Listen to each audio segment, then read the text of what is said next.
ำไปหน่อย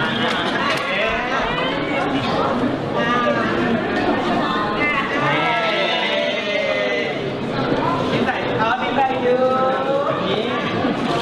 ยิ้มยิ้มยิ้มยิ้มใส่ตาหน่อยตาตกมือครับตกมือแล้วก่อนระยะที่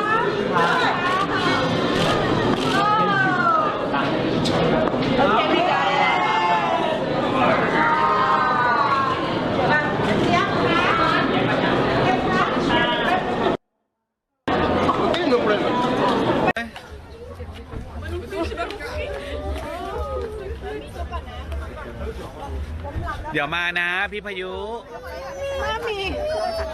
ใช่ต้องบอกเขาอ๋อมันไม่ไปทำงานครับโอ้ทุกวันเป็นแบบนี้คุณลาล่าพอยังคะนี่ไงล่ะนี่อ่ะแล้วก็นี่ไงนะน้องหิวอ๋อน้องหิวอ่ะให้น้อง